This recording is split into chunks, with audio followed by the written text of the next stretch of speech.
there's no such thing as spiritual maintenance. There's spiritual growth and spiritual decay. If you're stagnant, you're falling behind. Coasting perseveres through marriage, and it's really, how can you lead in a relationship?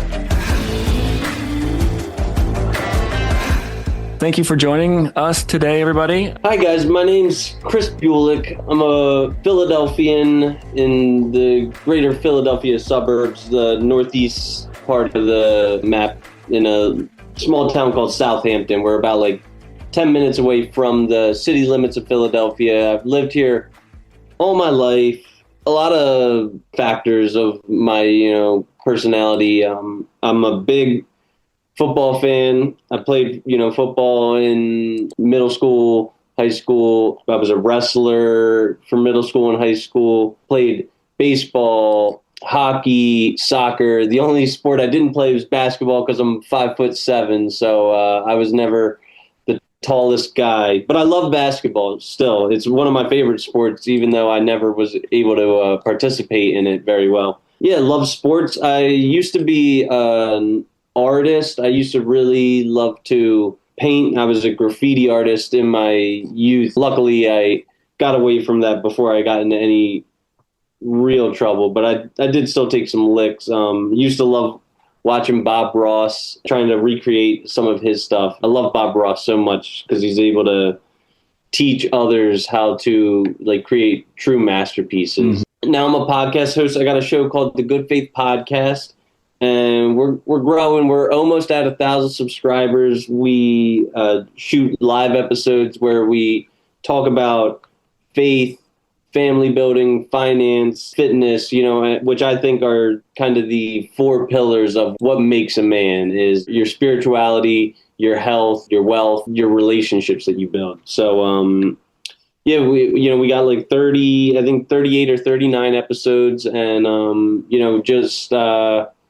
we're growing, and my 9-to-5 career is I'm a life skills coach for a private school for autistic kids, and I'm part of the adult life skills program. So once they age out of 12th grade or something, and they're college age, they come to our program because a lot of them are not necessarily equipped to go to regular college, so they come to us, and we take them to volunteer or jobs, and we help them with grooming, help them with hobbies, and take them to the gym. And I'm kind of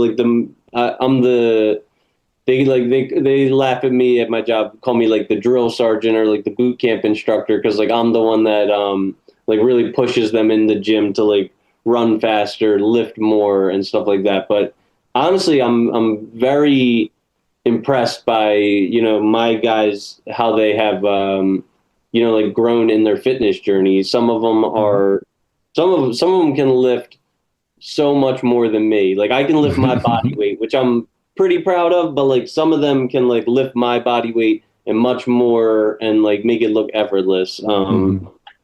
And I only have an associate's degree in liberal arts, which I don't know. You could ask most economists; they tell you that that's virtually useless. So I think that my path in life is going to need to be multifaceted. I'm not going to be able to get rich, which I'm determined to be. I'm not going to be able to get that way just working a 9-to-5 and then shutting my brain off and turning on the TV at 5 o'clock. I'm going to need to have side gig, and so I have during the football season, I'm a photographer and face painter for the Philadelphia Eagles.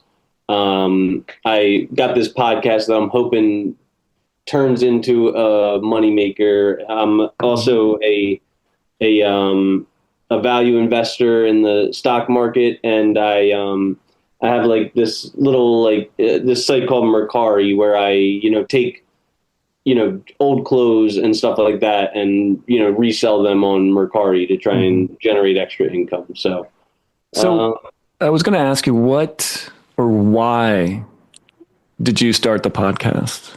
Was it just a moneymaker, or do you have a message? Well, honestly, I'm the same reason why I joined Men of Action is why I started the podcast. Like I'm a natural introvert, and I don't know if I mentioned it, but also an alcoholic in recovery, and so like most alcoholics, our natural default setting is to isolate by ourselves and just like seek instant gratification and comfort through a substance, and so yeah, so I by being reclusive for 20 years, I made a very small circle of friends that I don't have a very large network right now. And I started the podcast because I want to branch out and like expand my network, and I thought that would be a good way to do it. Nice. So you, um, you're a young guy. You're about 34. You're starting out your career, which I think it's about within that age range, guys really start excelling and building their career, really kind of getting into it. So, and it's also really when you start looking at, for men at least, maybe settling down or looking at relationships a different way. It's not just a party. It's not just, hey, we're just looking to hook up or anything. It sounds, from my understanding, it's more of, as a millennial, you're at that phase of your life where you're like, okay, who might I be able to meet or get together with and possibly have something serious? Is that kind of an accurate statement of where you're at? Yeah, I like my entire life, I've always just kind of settled for what was around me or for who was around me.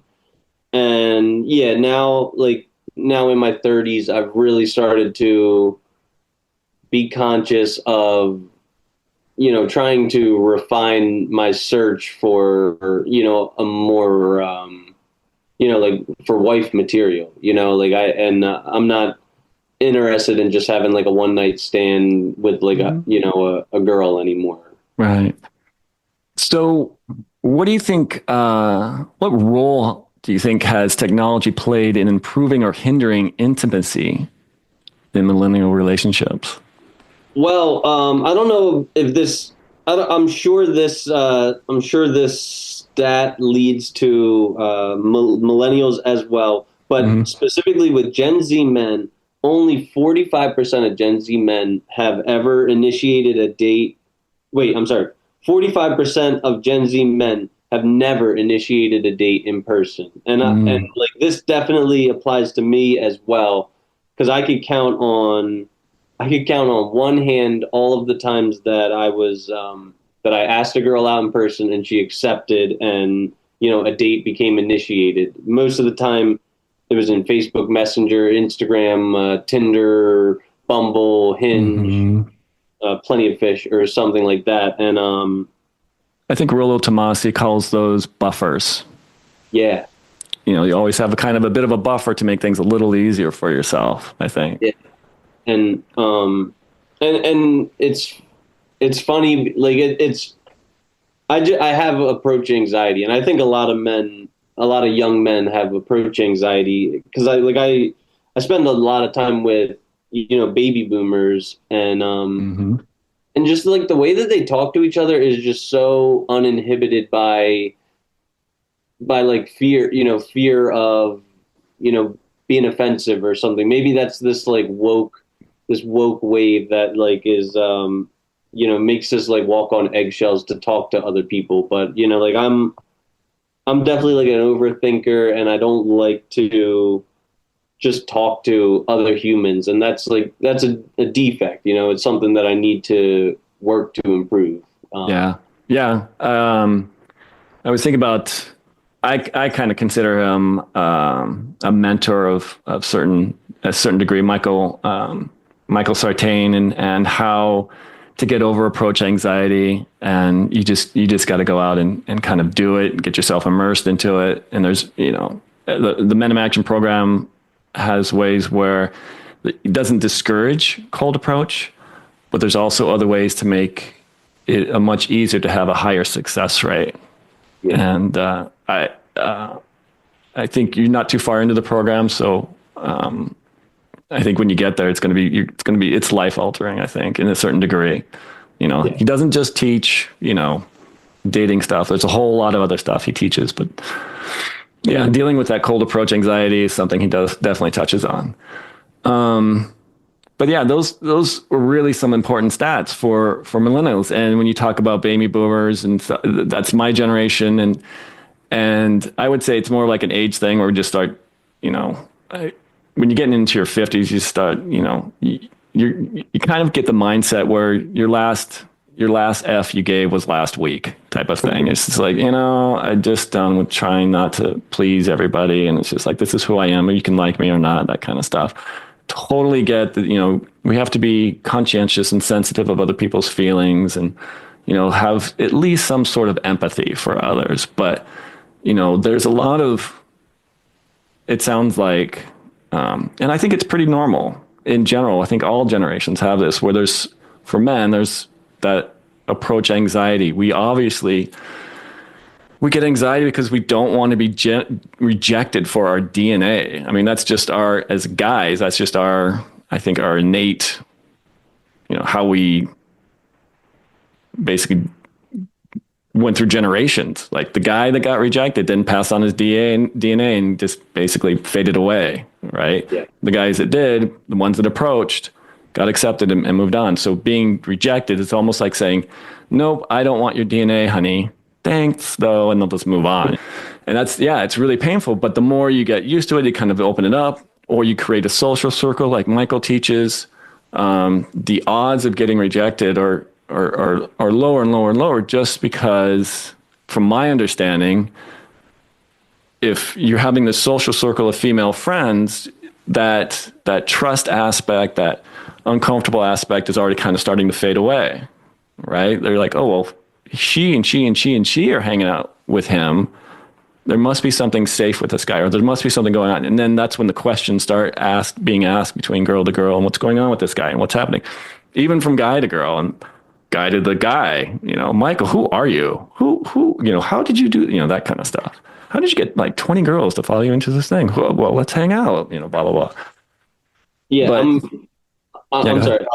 No, you're good. I'm really, because I feel like I'm just like a few paces past the starting line. I'm really like curious as to how, like, it just feels like an insurmountable distance between where I am and where somebody like Michael is, where, you're able to just have, or not even Michael, it could be just like where someone like Tristan is, where someone like Luke is, and where you're able to just have this like abundant social circle, because right now I'm just, like I'm just a guy with an Instagram and, like 10 pictures on it, and like I'm sure it's not impossible. It just seems impossible when you're down at, like at square one, Have you read the book The Game by Neil Strauss?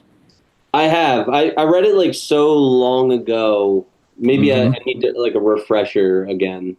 Yeah, I mean, if you probably recall in the beginning of the book, he was talking about how I think he had a receding hairline and got scared with the cold approach and the whole thing. And it just sounded, from my understanding, he immersed himself so heavily and so deeply into the game, how to approach women and whatnot, that, everything else was just gone. Friends, school, everything else was just gone. It was just about learning approach, hanging out with mystery, that kind of thing. And I think after, like, even though it was heavily, heavily into it, after a year, it was just like, he had it, but it was just immersing himself into that, and just getting, it's almost, Michael describes it as, it's similar to when they take you out and they train you, what is it, in the military for like live fire, where you go underneath the bunker and then like live fire shot over you. And it's just like the scariest thing ever. And your heart rate hits up to like 170 or whatever it is.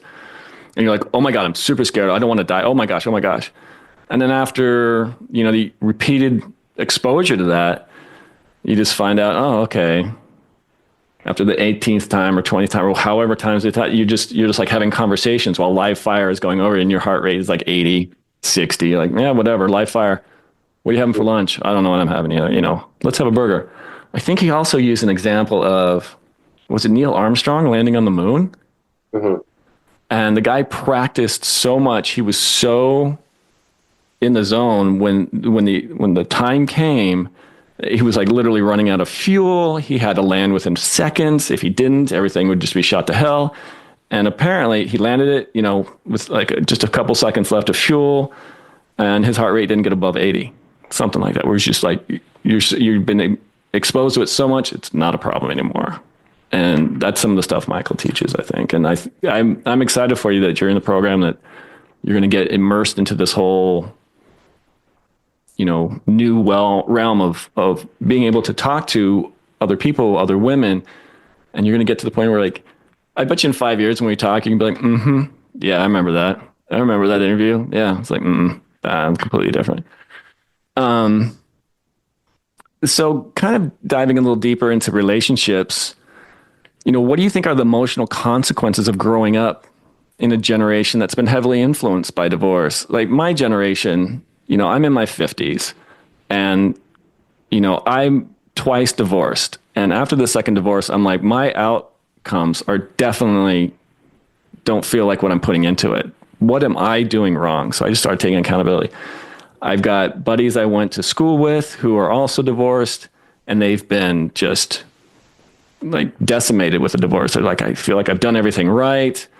I had to pay off my ex. I don't see my kids as much. And it's just like, oh. So for millennials, someone your age, 34? Yep.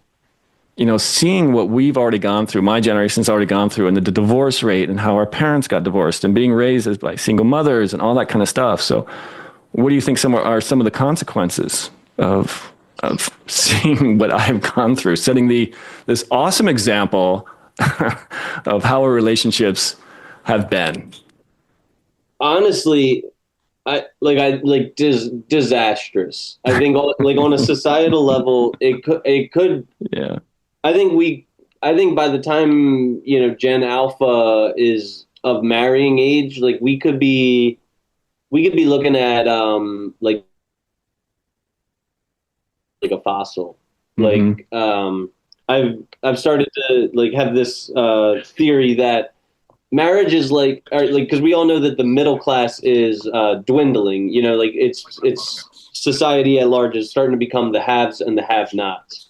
And I think that kind of marriage is this box where middle class men and middle class women can exist. If all the factors are right, but poor men cannot afford marriage, and rich men cannot afford divorce. So and all of these divorces happening are just they're genuinely scaring men for obvious reasons, like financial ruin and higher self-deletion rates and all these things.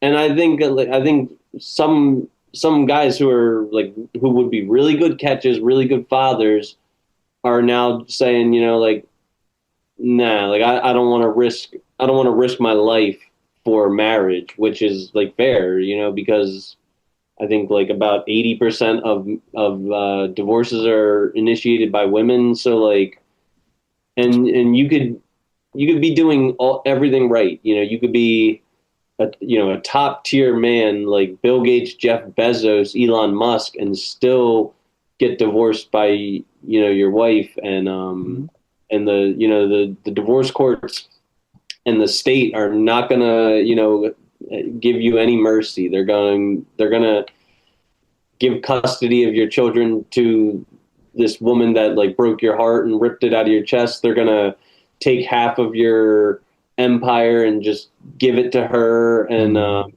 especially in a situation like Bezos and Mackenzie Bezos.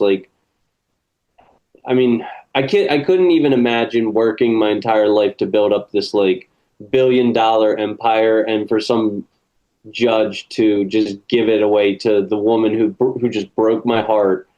And then, so I could understand why men, like modern men, have like a refusal to get married.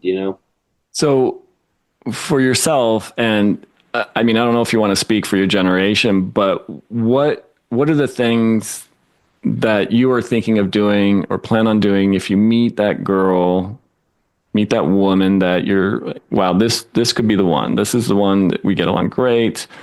She has genuine desire for me, as Richard Cooper likes to say. She's a genuine burning desire for me. Fits, ticks off all the boxes, if you will. What would you think you are doing, and if you think your generation is doing this as well? Like, what are you doing to prepare to just ensure that that's a long, healthy relationship, to ensure that if hopefully not hopefully, but if something does happen, regrettably, if something does happen, what are you doing to prepare for, say, a split?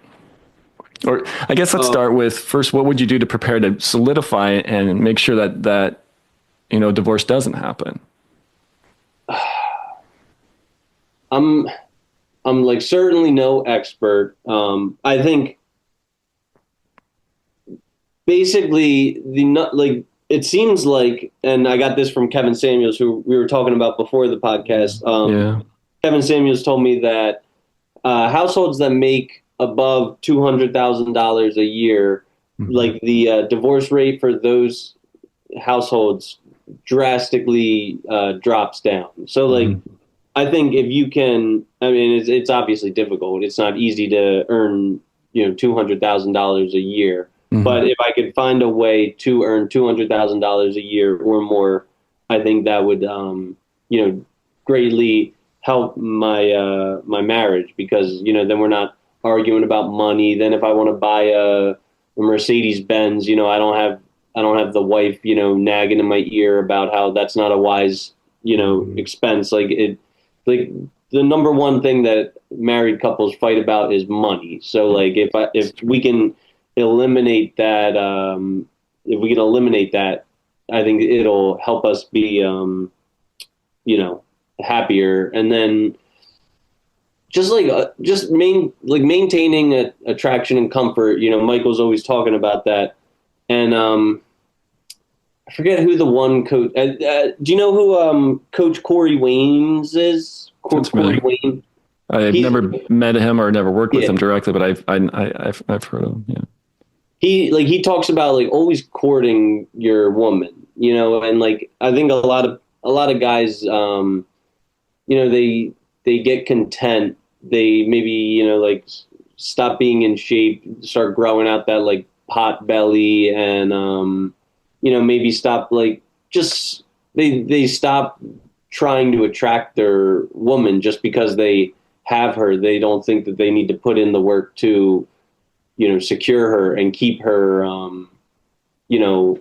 attracted to them. So I think being, like I always say, remaining, financially fit, remaining physically fit, having like an abundant social circle, because a lot of men, I don't know the exact statistic, but a lot of men over the age of 80 report that their wife is their only friend. So like, and I think Michael talks about it a lot, like that black box. You know what I mean? Like when you have one singular point of failure, it's like it could be disastrous if that one singular point fails. So I think just having abundance, having social abundance, having wealth, having physical fitness, and also it's important to me having a spiritual having like a spiritual purpose. Like I call it a God. Like some people aren't necessarily religious, or they don't believe in like one single deity, but there is a report that Christian married couples who pray together every single night, their divorce rate is less than 1%.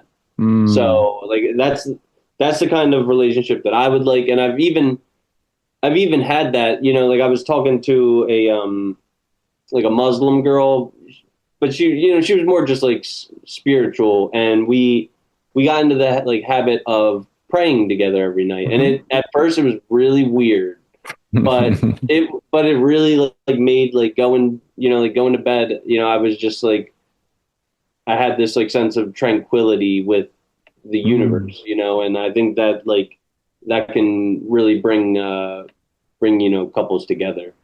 Sure. I think that sounds like a really interesting way of almost connecting and maybe providing a sense of vulnerability to her or between each other. Mhm. But you're also not being vulnerable to the point of where you're like crying in front of her and just saying, these Yeah, are the things I'm just struggling with. Like, this is what I'm yeah, working yeah. on. Lord, please, help me get the strength. I think there's something of value of that.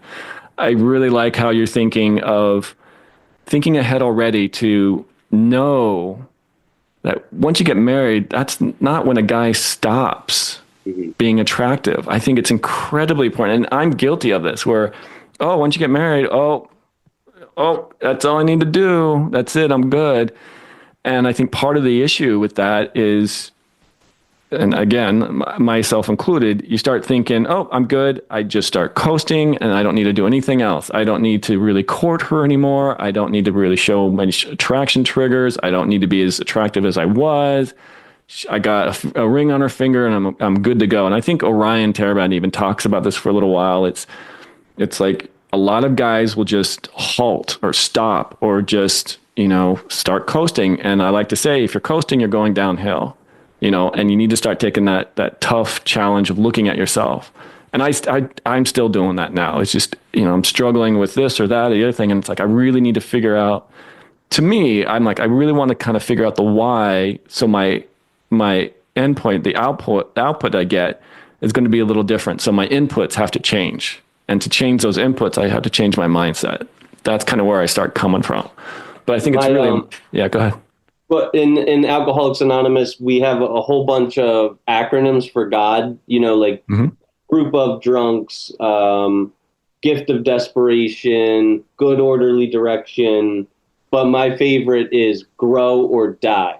And my Mm, grand sponsor says, like, you're always either moving closer to a drink or further away from a drink. There's no such thing as like spiritual maintenance. There's spiritual growth and spiritual decay, but you're not like if you're stagnant, you're falling behind. yeah. So it really is kind of it that coasting it perseveres through marriage and it's really I think how can you lead in a relationship when you're just kind of coasting along? It's easy to follow behind someone who's going downhill, but then sooner or later, the person following you is going to be like, where are we going? What are we doing here? Should I? And then the person's going to be, why am I following this guy? Why am I And following if he's just coasting downhill? It's I like, know oh. I know you love Orion Taraban, and Mm-hmm. I love him too. My favorite thing that he talks about is as passengers and captains, Yep.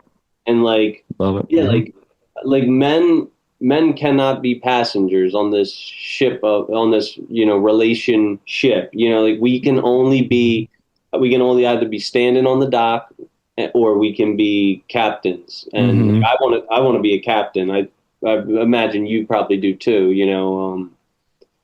Yeah, I really want to. I try and practice that every day. I talk to my girl about. We basically have an understanding of where I've asked her. I'll come up with some options to do whatever.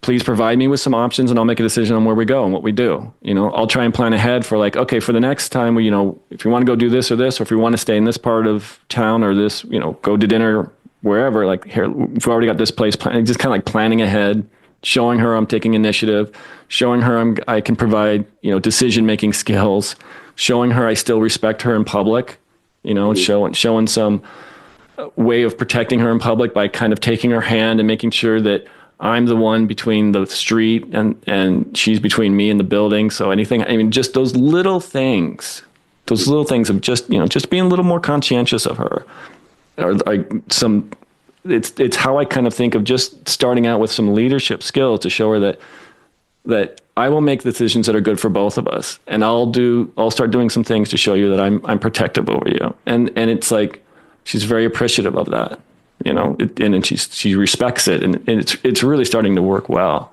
But I think where you're going with the whole, I can't coast, is a really good way of looking ahead for your future relationship. Yeah. There was something else I was going to talk about in regards to that, but I'm just thinking about what are the risks and rewards of, if you wanted to prioritize your career over relationship, what would be some of those risks and rewards for doing so, especially for a guy like yourself, like a millennial guy. If you're getting in a relationship, how is it if you're going to be like, hey, babe, it's workout, sleep, or it's just like, it's my work, however you want to take that question. Well,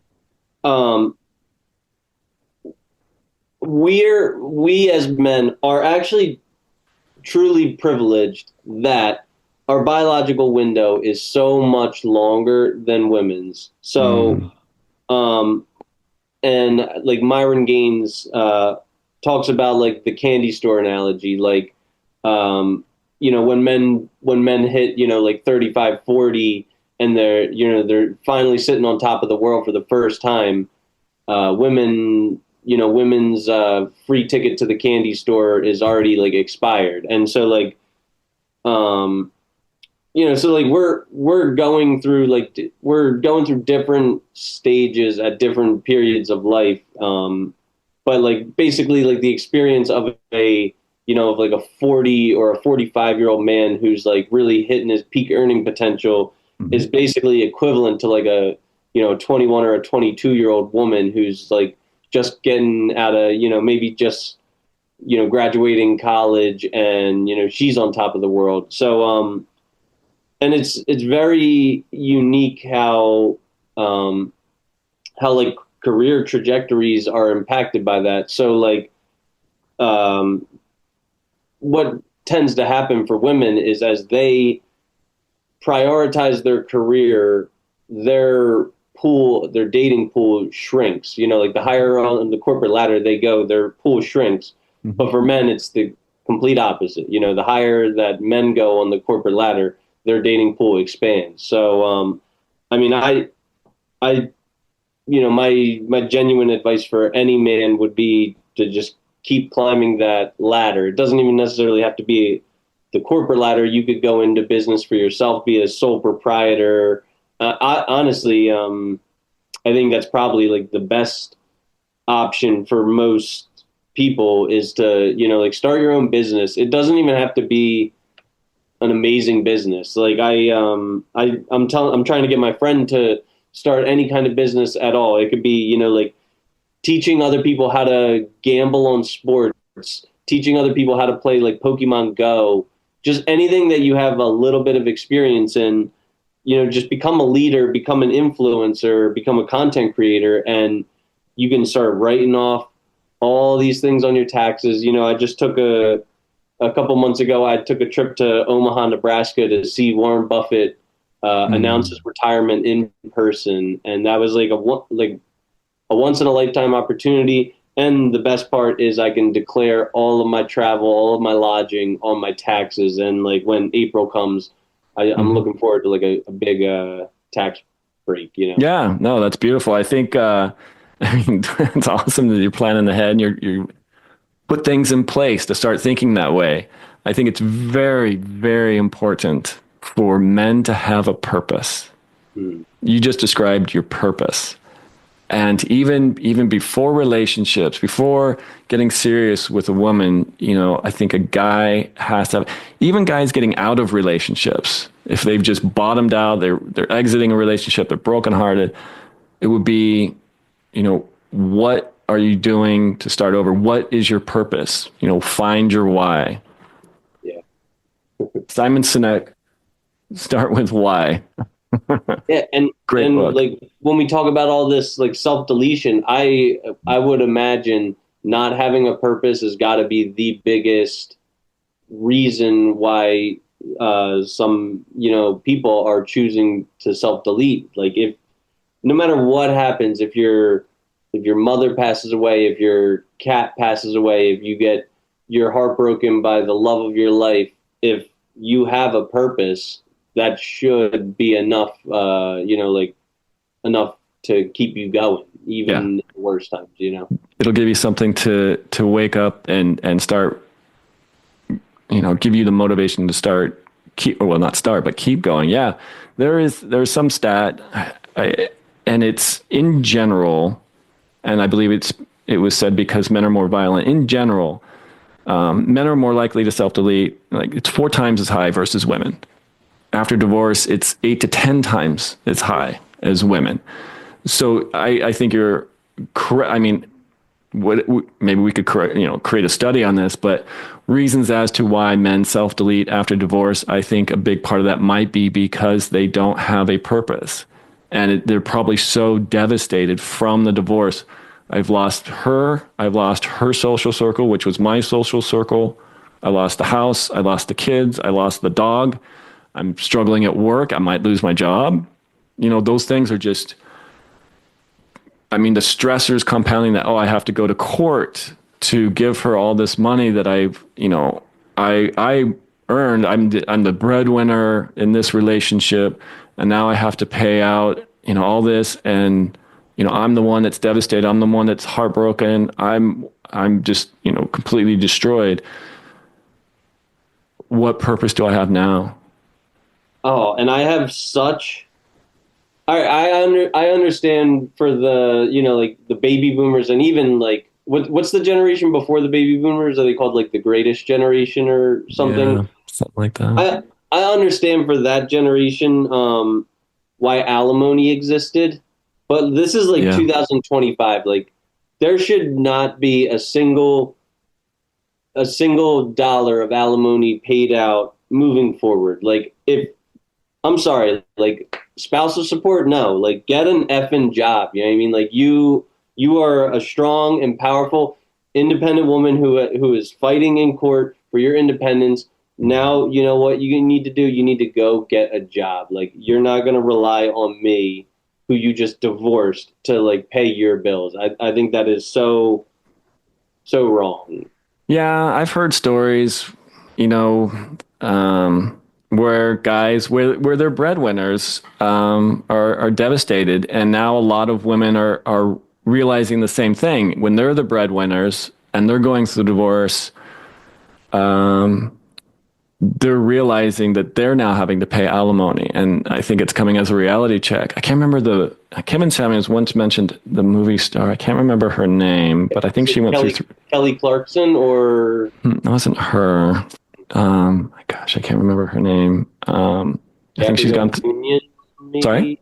Gabrielle Union. I think I know what you're talking about, though. Yeah, where he was talking, where Kevin Samuels was talking about, she's gone through 3 divorces. I think she had to pay alimony to all of them because she was the breadwinner, and she's very bitter about it. She's angry, and it's like, yeah, the way things are set up now, if you're a breadwinner, it doesn't matter if you're male or female, you're going to have to probably pay alimony or maybe even child support versus the other party, and kind of back to your point about when women are going to school and then they graduate and they've got the degree, and they're going into those jobs that are paying, over, 6 figures, maybe even $250,000 a year.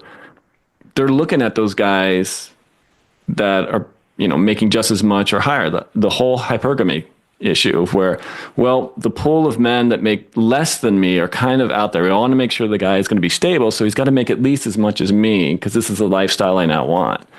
And what's being created is now, well, I'm going to settle for this guy. He's a safe bet. And if he doesn't excel above her pay rate and they hang out and she gets sick of it, let's say they go as far as getting married and have a couple kids and she's still making bank and he's not, that's going to end up with her paying alimony and child support to him because he didn't catch up to her or whatever, but because of women, how they naturally are, it's, they're always looking for a crossing up, and if they if they marry kind of down, there's that risk of, well, I mean, it's not even an attraction trigger for women. Like once they find out that, oh, you make less than me, it's almost like, then they start kind of pulling back. And that's fine.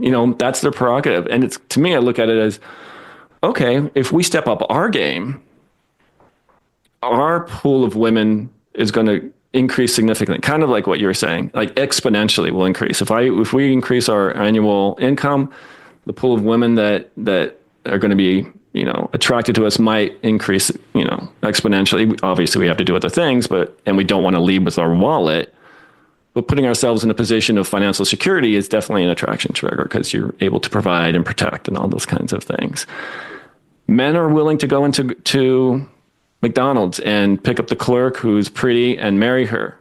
That is not replicated by a woman. Yeah.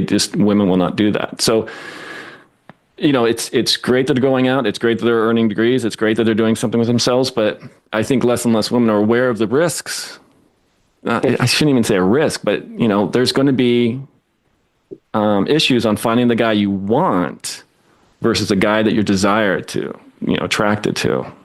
I mean, what you're going to accept, what you're going to maybe marry might be a little different than what's available to you. When you're talking about the McDonald's thing, like it's so true. Like I can't even tell you how many baristas or like pizzeria waitresses that I have like hit on, and genuinely. See, you've got cold approach. You're telling me you don't have cold approach? What are you talking about? But it's like it's never successful. Like I've been turned down by all of these like minimum wage. You know what that is, man? You know what that is, Chris? It's practice. Just practice. I need to increase my exposure, but I love you might not love him, but do you know who like John Zerka is? That sounds familiar. Not too familiar. He's like one of those like he's one of those like hairy knuckle dragon like alpha men, but yeah, that's funny. He's on the Fresh and Fit podcast and he's telling all these girls, I'll ask this whole table, like, which one of you would date a McDonald's worker? And like, yes. No, yeah, I think I know who you're talking about. And he's like, that's what's different about men and women. Like every man here would date a barista. You know what I mean? He's like, that means that every one of your exes was better than you. And it's like, we don't want to like talk about like value in the eyes of the Lord and, because all people are worthy of love and stuff like that. But like if you can like tangibly quantify value, like women like a man who is superior to them, Mm-hmm. Well, it goes back to, I think it's evolutionary psychology where to me, it's understandable why women want to be with someone that can provide, which would lead to better protection. That's why they want a man that's, a guy that's more muscular with a V shape, right? Provide, protect, give provisions, all those kinds of things. And if they're not up to what they're currently earning, it's going to be less desirable. And it's just from my understanding, it's just from how we as human beings have survived. So if a woman back 10,000, 20,000, whatever years ago, millennia, long time ago, thousands and thousands and thousands of years ago, where she's with one man, he goes off to go hunt and get whatever, doesn't come back. What is she supposed to do? She's either can die off, try and hunt for herself, or get together with another guy that's going to, help her. Or it's going to be like, this guy is the chief of the tribe, the group, and he's going to have this many women because he can provide and protect this many women, like multiple women, and they're going to be like, that's fine. You've heard about that where was it hypergamy? Hypergamy, I think it is, versus hypergamy. Like hypergamy is where a man has multiple wives, I believe. Okay. And just through Evo Psych, it's like they're going to go with the man with the best option because he can protect me from being killed, literally. And I think that's still it's ingrained, obviously. Just like guys are, we want to protect and provide. All those things are just also ingrained in us. But when now the women are going out and getting educated and doing really well for themselves, again, like Scott Galloway, doing really well for themselves, but they're also putting themselves in a limited number of, they put a pool of men that they're going to be desirable with has now shrunk and has become more limited. It's going to become more and more difficult. What is it? People making over $100,000 a year in America, it's like 20% of Americans. That's a lot. Yeah, and then we can go through the delusional calculator of is he 6 foot?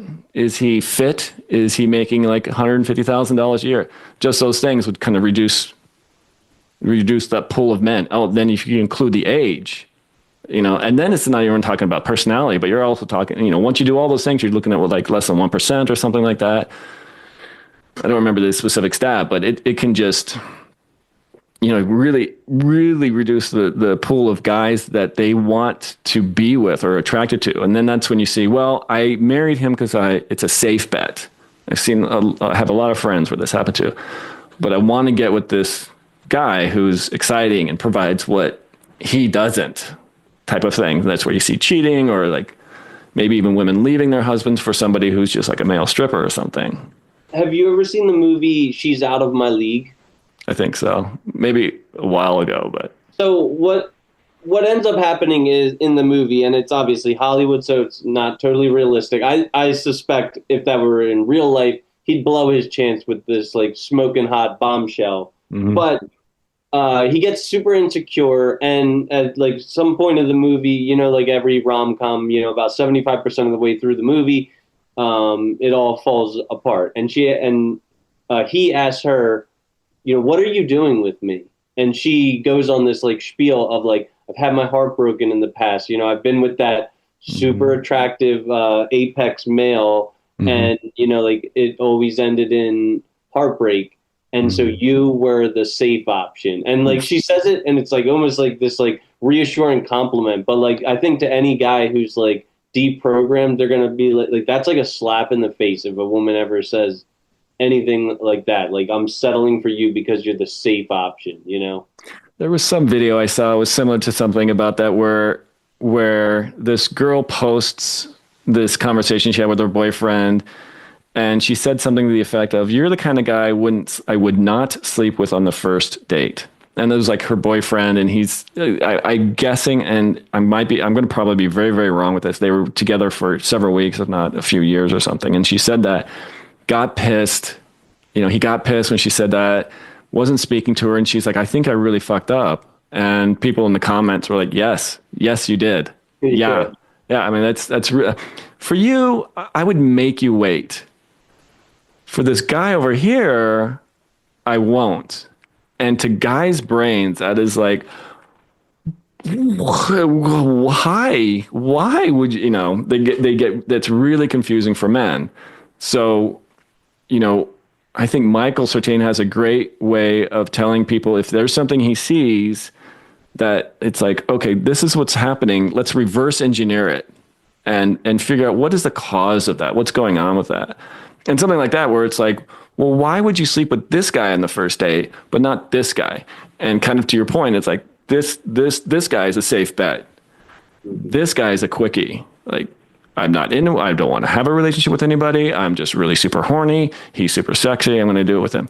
This guy has a good job. He's been working there for like 5 years. It looks like he's got an up and coming career. He's a 9-to-5er. He treats me really well. He treats his family really well. He treats kids really well. He volunteers. He does all these things that are just like, okay, these are nice, safe attraction triggers. Yeah. And I think I actually do put a lot of blame on men for creating this like dichotomy, because I've talked to a lot of men, and a lot of men say like explicitly, I would lose respect for a woman if she were to like give it up too early. And like I've never thought that way. Like I've started my last relationship was like we slept together on the first date, and like I admired that she wasn't going to string me along, and she was like she felt we had a connection. There was obviously genuine burning desire, and like we slept together on the first date. And then I also blame the the bottom third of men who are just gonna like tolerate that type of behavior. Like I'm not saying that a woman has to have sex with me on the first date. Like that's to some women they have too much like they treasure their own body too much for that, and that's fair. Like if you and if you have a standard for how much you need to know a person before you have sex with them, who am I to like say that that's stupid? But Right. but I maybe I'm just too like transactional and materialistic from my years of investing in the stock market, but like I'm only gonna buy at the bottom of like the bid ask spread. You know what I mean? Like I'm not gonna go out here and buy stock XYZ of this young woman's body at $500 a share when some other guy last month bought it at 250 a share. Like I would just feel like a sucker playing that game. So I have a personal thing where like I want to know how quickly a young lady gives it up, or I want to know what is the quickest a young lady ever gave it up, and that's how long I'll wait. I'm not gonna wait months when some other guy had to buy her a screwdriver. Right. I think that book, Why Women Have Sex, by it's Cindy Meston and David Buss, right? It's one of the recommended books. And I think it describes like 237 ways women will have, or reasons as to why women will have sex with men. And I think David Buss said, it was either David Buss or Michael, said something to the effect of, and for guys, it would be a pamphlet. It would be like 3 things on it. That's all we need. It's like, yeah, well, is she breathing? That's a good start. We go from there, right? It could be a plethora of reasons why a woman would sleep with a guy on the first date, and then a plethora of reasons why the same woman make another guy wait. They want to be respected and whatnot, but guys hear, well, you gave it up really fast to him. Why would you not treat me the same way? And they're like, well, I want to preserve my purity. It's not like they would say this, but it's like, I want you to respect me more. Whereas this guy, I didn't give a crap if he respected me or not. It was going to be a one-nighter, and I'm going to just ditch him afterwards. And it's like, okay, but it's super confusing for guys when they hear stuff like that. But anyway, anything else? Anything else you want to add? I mean, we talked about some really good things like how we can improve or basically plan ahead for our relationships. How are we prioritizing a career over risks or whatever for future relationships? What are some of the emotional consequences of growing up in a generation that has been heavily influenced by divorce? Anything else? Yeah.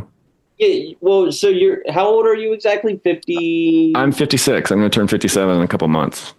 So is there any, like, let's pretend that I am you at 34, what advice would you give yourself to make the next 20 years easier and amplify your good results?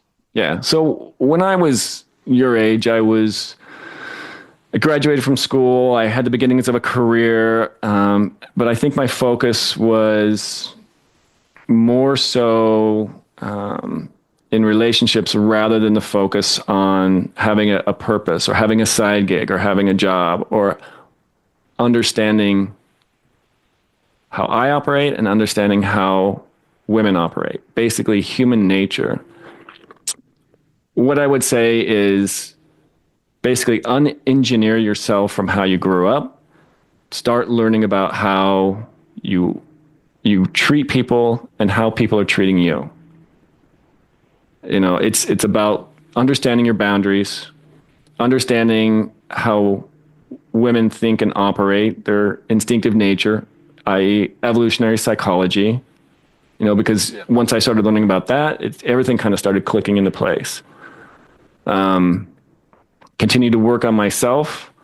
And that means not just eating right, it means working out, getting enough sleep, basically treating yourself right. So it's focusing on yourself and doing the right things, being a man of integrity, having a sense of empathy for others, but no expectations. If I'm going to do something for somebody, don't expect anything in return. Absolutely not. Pay attention to how people treat you, like their actions versus their words. Is this somebody you're hanging out with a lot versus somebody you're hanging out with very little, But really, I think the biggest point would be to have a purpose, like we talked about earlier, is start focusing on a purpose and how you can kind of continue to keep that purpose in your world. If things kind of get disruptive, things fall apart, you'll always have that purpose in line. And then, kind of go from there. Surround yourself with people who want to see you succeed. Mm. A good friend's going to tell you where you're fucking up. A bad friend's going to tell you to your face you're doing great, and then behind your back tell you you're fucking up. That good friend will tell you, you're fucking up, but to everybody else will be like, he's killing it. He's killing it. But directly to you, be like, no, you're fucking up. So yeah, I think it's really, really important to have guys surround themselves with people that are going to help lift them up, not take them down. Yeah. And this is this is the number one reason why I joined MOA. Like, do I want the smoking hot, looking girls on my arm? Of course. Like, do I want do I want all that stuff? Yeah. But what I want more than anything is to have like a network of highly successful men, who are, supporting me and encouraging me to grow. And I just saw, a great quote the other day. If you hang around 4 fat people, you'll become the 5th. Mm-hmm. Like if you hang around 4 poor people, you'll become the 5th. Mm-hmm. But like conversely, if you hang around 4 millionaires, you'll eventually become the 5th. And like, so do you have any advice on cultivating that type of like a network, and like maybe more so on like on exiting that like group of fat people, on exiting that group of like poor people? Like, what is the most graceful way to kind of like love them from afar? There's only a group of like a place where you can join with like-minded. Men of action. Michael Sartain. Michael Sartain has all those answers. I can give you somewhat of an uneducated guess. I can give you suggestions on what I did, which was very poor. Basically, just I had growing up. So for me, growing up, it was a thing of, to survive, I became very passive aggressive. To survive, I became very withdrawn. Mm-hmm. As a little kid. Like, I'm thinking back when I'm like 6 years old, 8 year olds, just the things I had to do to be like, okay, this is how I'm going to survive. That crap carried over into my adult life and adult relationships, and it sucked. It just ruined professional relationships. It ruined personal relationships, and it's terrible. One thing that I have learned, one of the most important things I did learn from Michael is, don't avoid confrontation. When you avoid confrontation, you're going to create chaos. With that being said, there's ways to address people in a very kind manner to where, you just stop. You're going to start separating yourself. And maybe it doesn't even need to be addressed.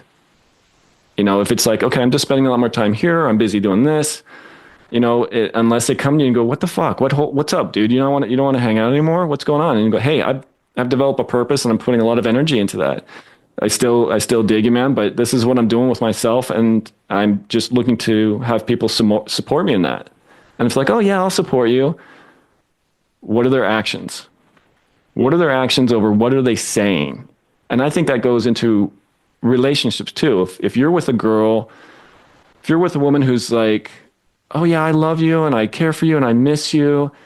And then you're like, well, what did you do last night? She's like, that's none of your business. I went out with some friends. You don't need to know anything else. It's like, well, who were you with? Well, I know you went out. You're with your friends, but you won't tell me anymore. It's like, why? It's just like, okay, let's take away the words and look at the actions.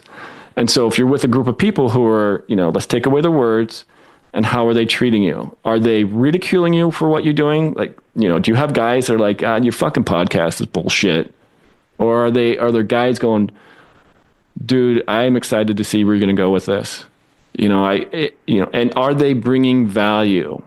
It's kind of what we talked about earlier is, I got to find a purpose, I got to figure out what I need to do with myself. And this is and you kind of this off. I think for a guy, if they're looking for a purpose, one of those things is to provide value for other men. For those guys that are doing it, how can I provide this person value from what I'm doing? Am I able to provide this guy with like, oh, well, I know how to do this and this and this.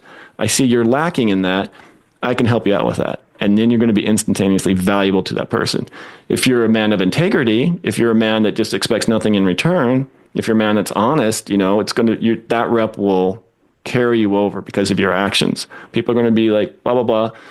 And it's just kind of like, okay, we're going to move you out, from my inner circle or, really close friends that you could trust with your life, to another circle where it's like, okay, we're acquaintances, we're good friends, to another circle it's like, I got to work with this person, so blah, blah, to another circle to where it's like, I might say hi, but I know who you are. And then there's like the fifth circle, it's like, probably not. I'll shake your hand, give you a fist bump, but that's kind of stuff. And that's from Michael.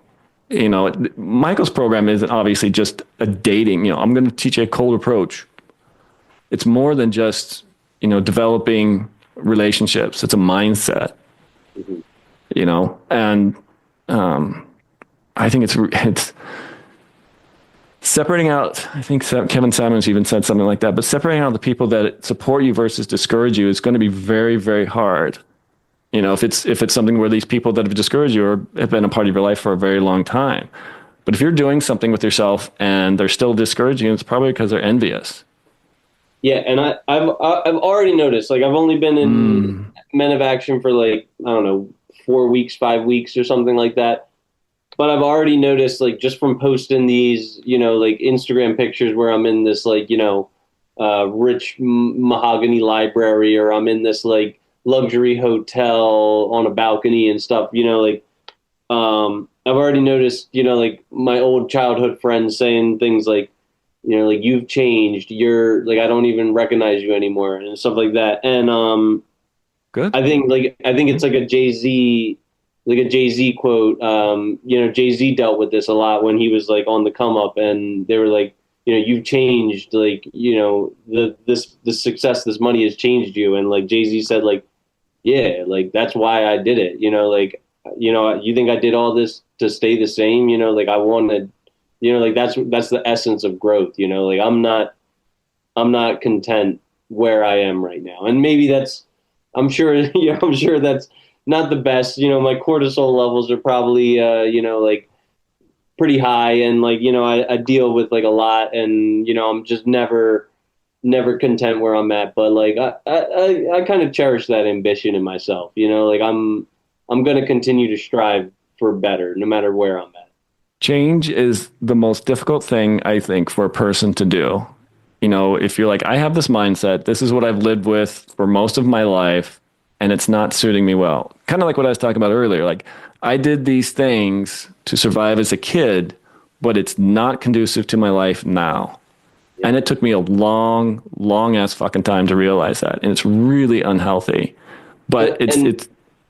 The biggest thing with that, like, that like sums up that in one thing is, like, when we were kids, what is the one thing all of our parents told us?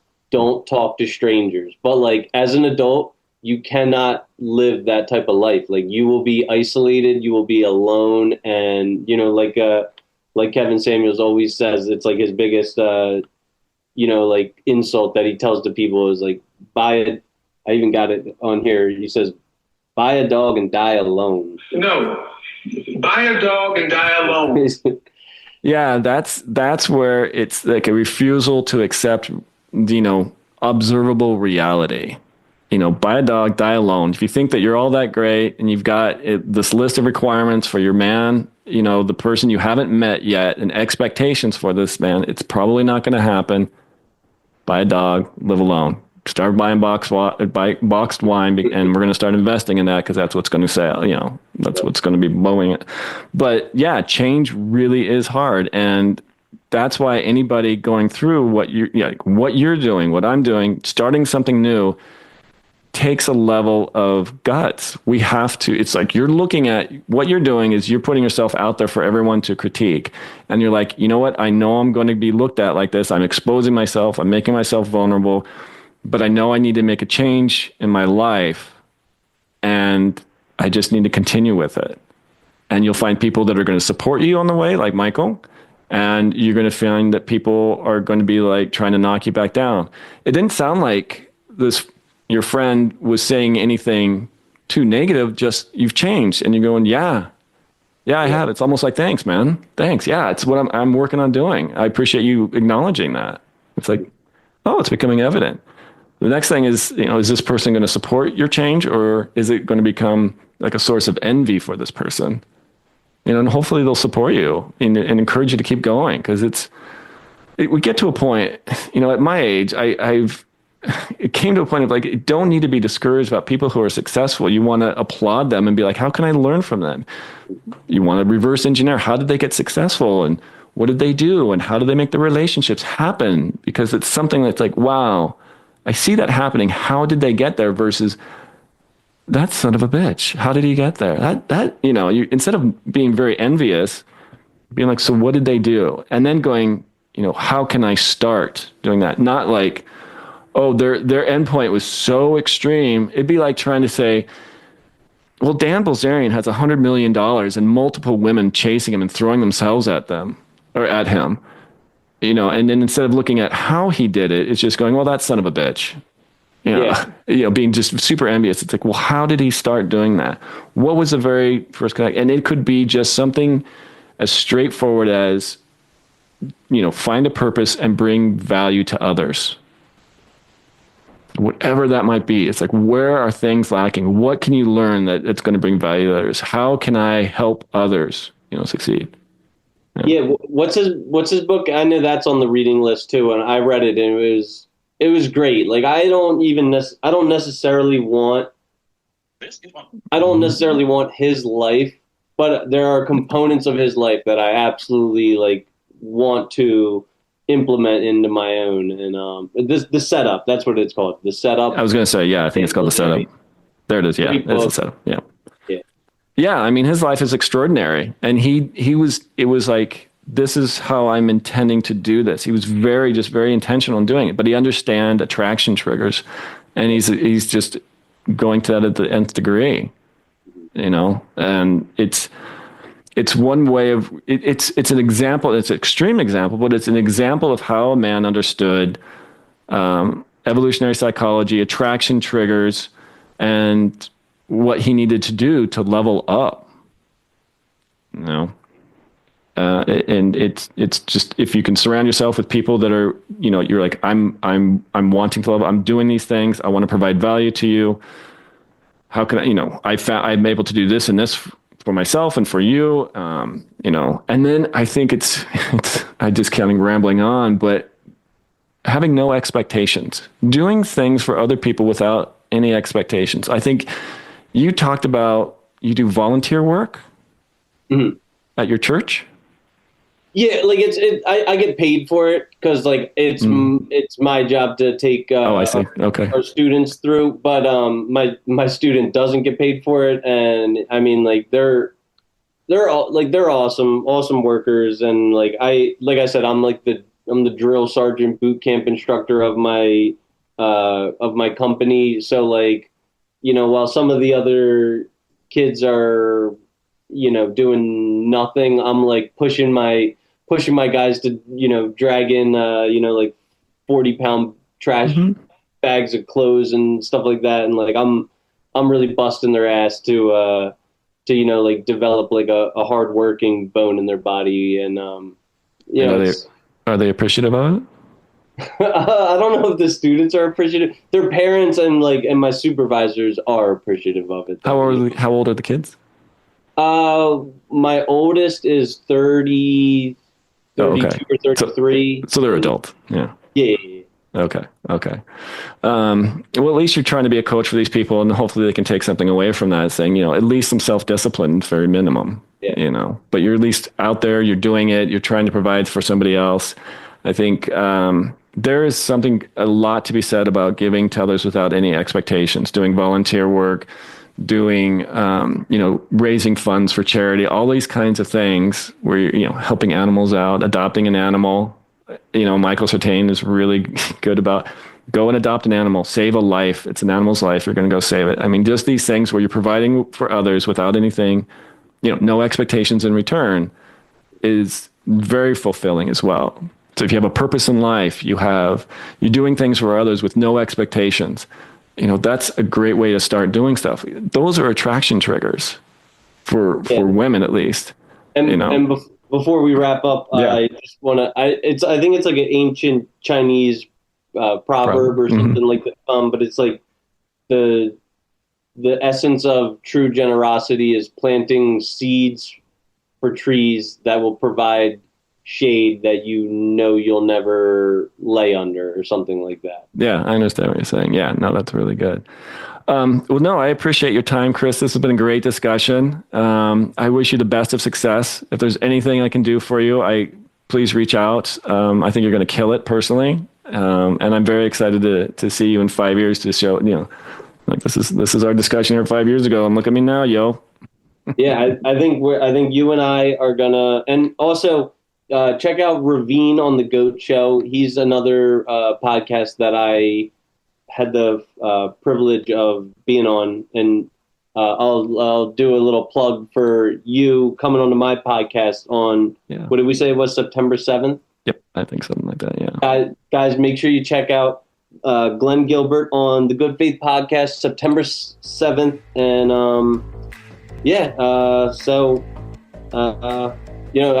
thank you so much for having me. This was great, and I'm going to be watching your channel too, and I'm sure both of us are going to grow. Yeah. No, I'm very excited about our future. But thanks again, Chris. All right, thanks.